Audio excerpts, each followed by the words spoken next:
what is LLPP and NLPP? Class session saw about LLPP, and here we are going to see LLPP problem. Okay? So basically in problems, in machine learning problems, we have LLPP and NLPP, two categories. Under NLPP we have vector, quadratic and convex optimization problem. So to optimize a problem, to optimize a solution, we want to know these two categories. So one is LPP. LPP means a linear programming problem. Linear means in which your constraint and objective function are in the same way or in the same lane. Okay. So LPP basically how it finds out the problem is comes under LPP. It checks constraint and objective functions are in the same way. So we are going to see a small program on LPP. The program is minimize. This one is a function. Minimize z is equal to 40x1 plus 24x2. So this is the objective function. We call this one as objective function. So in the problem we have only one objective function and multiple constraints. So it comes under objective function becomes like constraints. These two are constraint function. We represent constraint function as CF. So the first one is CF1 and the second one is CF2. In the CF1 they have mentioned like 20x1 plus 50x2 made it equal to 48,000, like 4,800. And in the constraint 2 they have mentioned like 80x1 plus 50x2 made it equal to 7,200. Okay, so we have a single objective function and two constraint function, and this term is called we have two different terms for objective function, x1 and x2. These are called variables, or in general we call it as terms. Okay, so again restructuring it, right? We have objective function, which is we have minimum keyword or maximum keyword. In this function, in this question, we have a minimum function and followed with objective function. Then we have multiple constraint function. In this question, we have two constraint function. One is CF1 and one is CF2. And then we have a variable term. So this is the structure of the question for optimizing your linear program. Okay. So solving your question, first we are going to do. First summarizing it. Like first we are going to do. What we are going to do is we are going to solve constraint function. So first we take the constraint function one and then second constraint. Okay. So first in first constraint what we are going to do is we are going to assume that x1 will be 0 and x2 will be 0. We have a coordinates and the same procedure for the constraint 2. So we collect coordinate points of CF1 and CF2. Then we plot the graph and then we will go to find the exact point. Okay.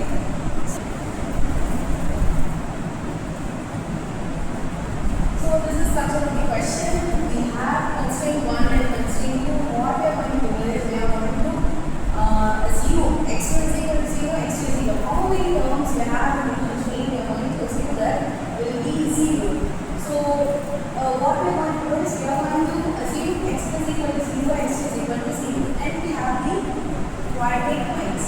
Then what we do with the coordinate points is we will plot the coordinate points in a graph and we will going to find whether the feasible regions are bounded or unbounded. So this is the solution of LPP problem.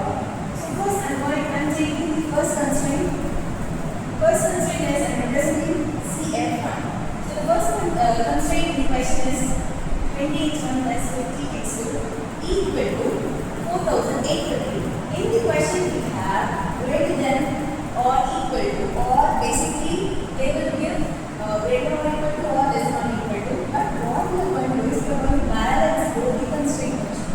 So we will assume that it will be equalized. So we will usually use equal to. Okay.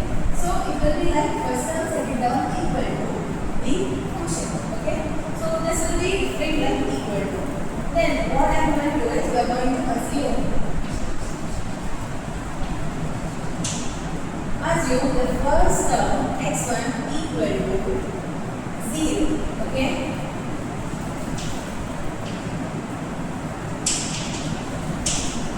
so x1 will be 0. So x1 means if the x1 term is 0 means we will have like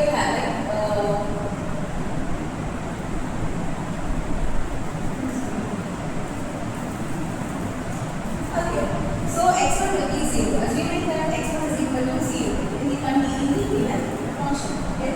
So when the x1 will be 0 means when you put 0 it will be 0. And the remaining terms we have to put as it is. So 50x2 is equal to 4800. So this is a term remains when the x1 becomes 0. Okay. And then what I'm going to do, I'm going to solve and get the value of x2 term. So I'm moving my 50 to the right hand side. So 4800 divided by 50. Okay. After cancellation I'm getting 88. So now x2 term, when the x2 term is 0, the x2 term is 88. For this first constraint function I'm getting coordinate point as like x1 is 0, x2 is 18. So these are the coordinate points of constraint 1. Next, moving to the next step. So first I assume x1 is equal to 0 and then second I'm going to assume x2 is equal to 0. So here when x2 became 0, the remaining values we are going to compute. Okay, so x2 term is 0. Then we have the remaining terms as x2 and the equal to right hand side term. Okay, so now 20x1 equal to the remaining term as 4800. Be careful when you are solving. I have to only the first constraint. Not going to the second constraint. We are solving the first constraint. So first constraint we assume x1 is equal to 0.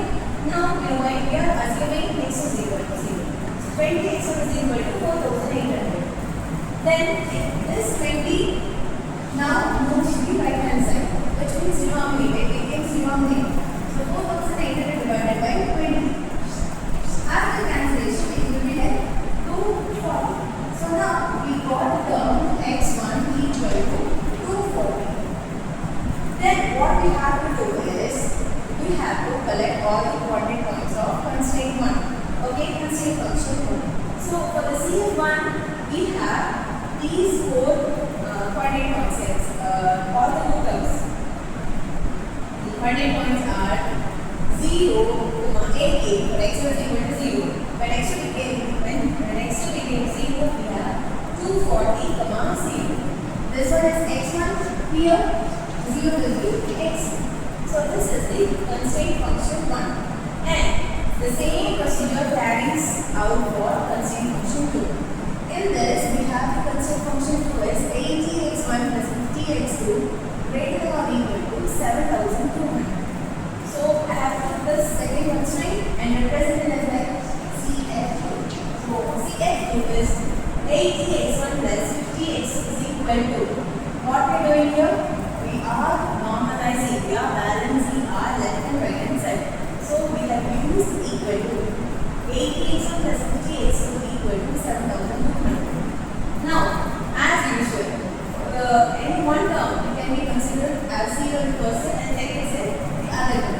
So we have two terms x1 and x2. First I assume that x1 is equal to 0. When x1 became 0, we have the remaining terms like 50x2 equal to 7200. Then after solving, x2 will be 50 will be moved to the right hand side as a denominator, 7200 divided by 50. Then x2 is equal to 144. After solving these stuff, we have x2 is equal to 144. Now, as x1 equal to 0, now x2 equal to 0. We are going to assume x2 is equal to 0. So 80x1 is equal to 7200. Same, because x2 became 0, we have the terms x1 and then the right hand side term. Now, I am going to move the 80 to the right hand side as a denominator, 7200 divided by 80. After solving, we have 90. So here x1 is 90.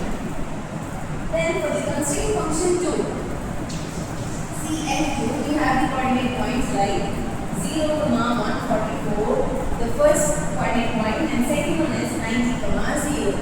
So after solving, after assuming and after using 0, for the first coordinate point we have 2 coordinate points, and for the second constraint function we have 2 coordinate points. So totally we have 4 coordinate points.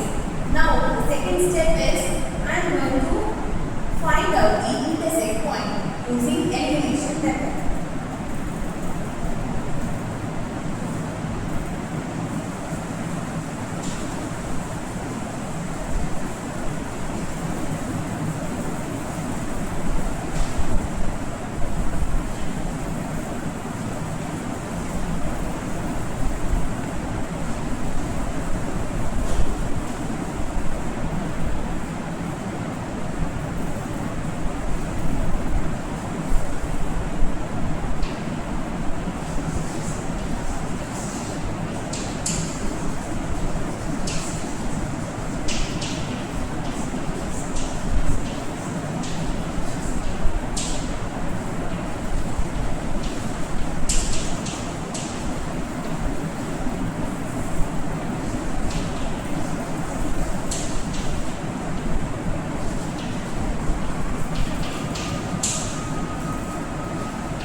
I'm going to compare both the constraint function. I'm going to get a value and then I'm going to substitute any of the constraint function. So first, the constraint functions are 20x1 plus 50x2 equal to 4800. Same as it is. I'm equalizing and balancing the constraint function and then I'm taking it. And the second constraint function is 80x1 plus 50x2 equal to 7200. So this is my second constraint function. Now what I'm doing is I am changing my sign for cancellation method because here it is 50 plus 50x2 and the second constraint we have plus 50x2. So both are the same sign. So I can't cancel when the both terms are the same sign. So what I'm doing is I am integrating or I am assuming that I am going to change these signs. Now all the positive will become negative and all the negative will be positive. But here we have all the positive numbers. So it becomes minus 80x minus 50x2 equal to minus 7200. So now what I do is I will cancel positive 50 minus negative 50. Okay. So when this term cancels, we have only the x1 term and the right hand side term. So now it will be 20 minus 80 will be minus 50 minus 50x1 equal to minus 2400. Now the minus minus will be cancelled and then 50 moves to the denominator, the right hand side as acts as a denominator and x1 will be 40. Now we have the term x1. Then what we have to do? We have to substitute this x1 term in any of the constraints. So what I am doing is substituting x1 term in the first constraint. So x1 is equal to 40 and substituting this f1 constraint function 1. So when the constraint function becomes x1 becomes 40, it will look like 20 into 40 plus 50x2 equal to 4800. Now 20 into 40 will become multiply. It is a multiplication, right? So 20 into 40 will be 800 plus as it is same. So 50x2 equal to 4800. Now what I'm doing is this positive, this left hand side will go to the right hand side for subtraction. So plus 800 will be moving to the right hand side. It will become minus 800. So 4800 minus 800 will become 4000. Same. 50x2. Now 50x2 is equal to 4000. So x2 is equal to this 50 goes to the right hand side and it becomes denominator and it becomes 80. So we have x1 term 40, x2 term 80. So these points are the step 2 we find elimination. In the elimination method we find the intersection point. So in the first step we found coordinates 48 points. In the second step, we found that intersecting point. So I have plot, not enough paragraph. I have used a rough plot or a rough diagram or a rough graph and just I plotted all those points in this graph. So this one is y-axis, this one is x-axis. I substituted in the first step we found 4 coordinate points and substituted here, and in the second step we have to find out the intersect point, right? So this one is the intersect point. 40 minus 80. x1 is 40, x2 is 80. So I have x term and y term, x-axis, y-axis, 1, 2, 3, 4, 4 coordinate points, and the intersect point is 40 by 80. Now what we are going to do is we have to shade. Here I have shaded little bit, but how we have to shade is, look, in the question we have, this is the question, in this question we have, right hand side is lesser, left hand side is greater. When right hand side is lesser, we have to shade outer part. Okay? When right hand side is greater, we have to shade inside the line. Okay? I repeat again.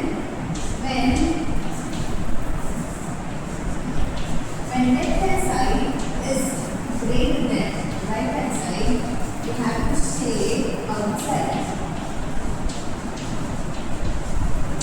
When the left hand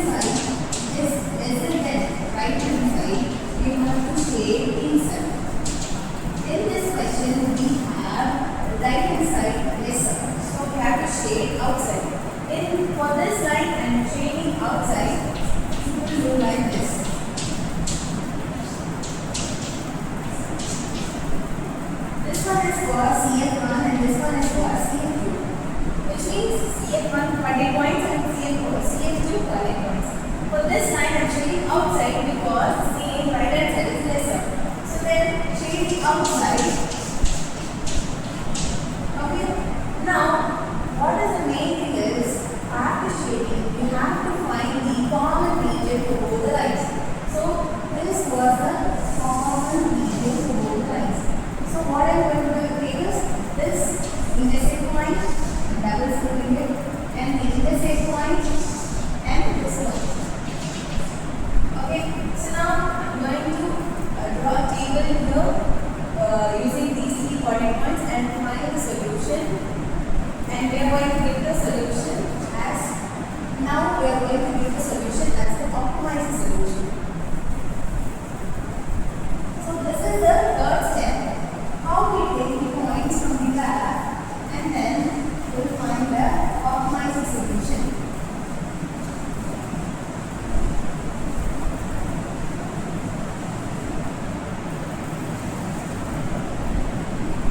For the step 3, we are going to take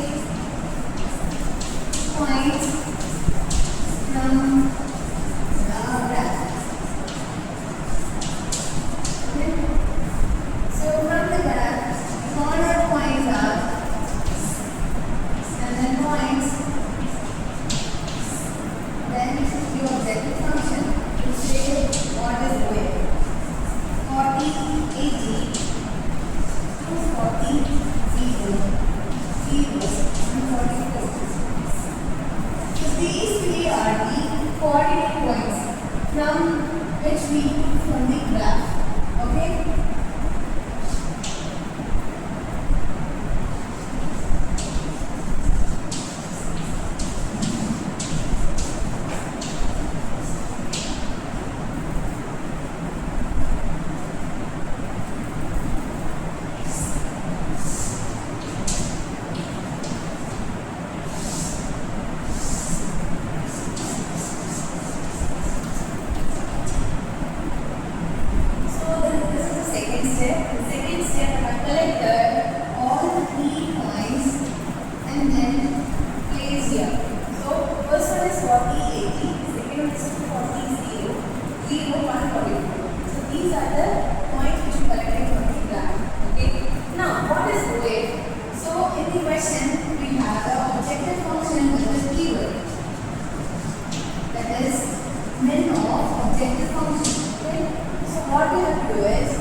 Region is unbounded, invisible. We have the x value as 0. So this is the solution. Finding more, we have to do all those points from these graphs. So graph should be in a correct way. From the graph we give this table or the points or the values, and we are lastly we are giving the best solution, which is an optimized solution. They have already mentioned in the question minimum. So we took the minimum value from objective minimum value, and then we are proving the best solution, which is x1 is 0, x2 is 144, and objective function is 3456. The only region is in infinity, because these are infinity. We are not giving any boundaries. It is an infinity value.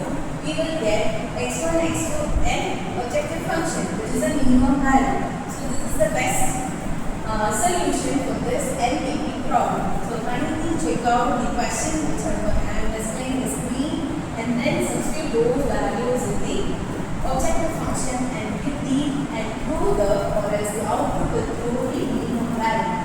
So thank you. We'll see the next problem. So I'm summarizing all those topics in just 5 minutes. So let's have a small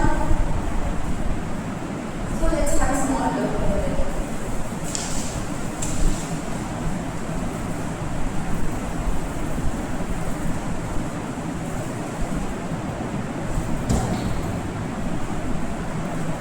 So in optimization,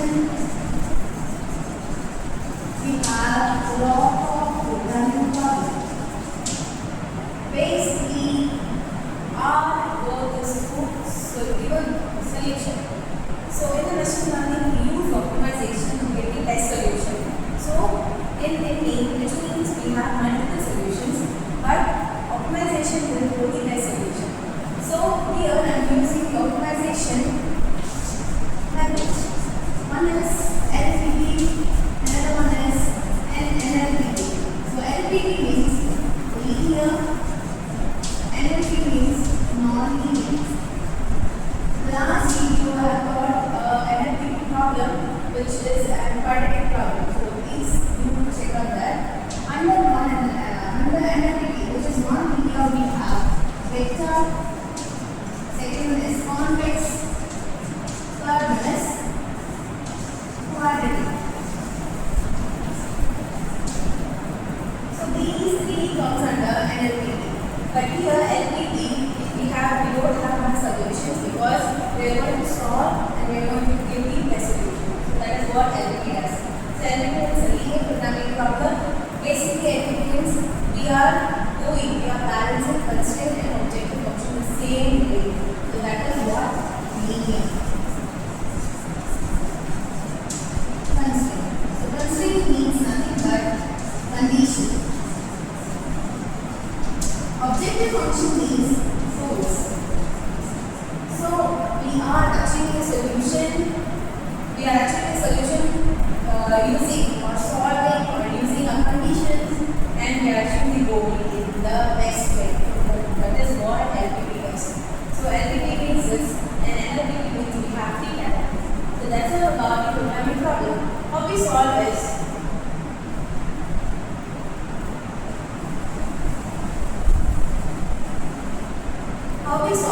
We have first step.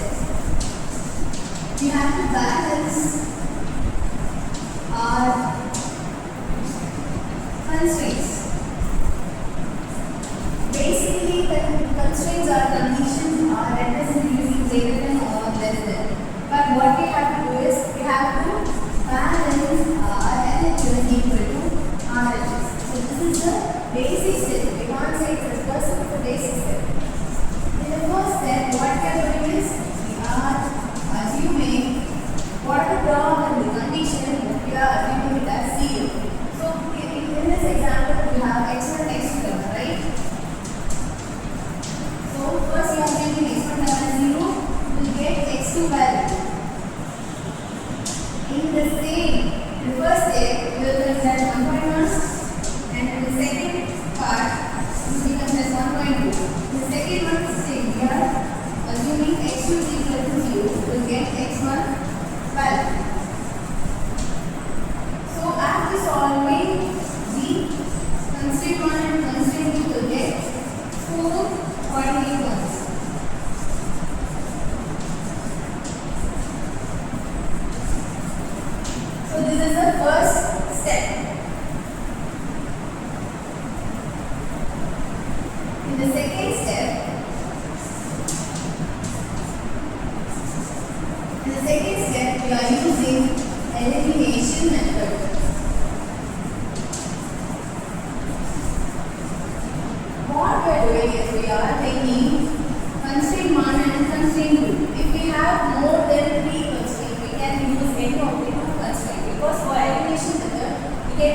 any two constraint and solve and get a value. So here in the last example we saw only two constraints, C1 and C2. So if you took the first constraint, second constraint, solve it, will get any of the value. For example, x2 value. Then substitute x2 value in any of the constraint. Okay, then we will get x1 value. Now in the second step we will get x1, x2 values will be considered as intersecting point. Okay, for the first step we get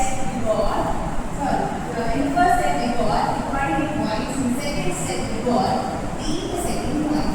The third main step is plotting your values or points in black.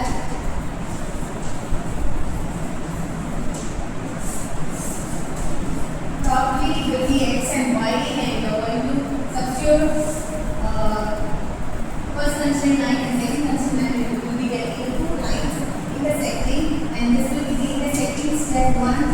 Sorry, step 2, and these are from step 1. Okay.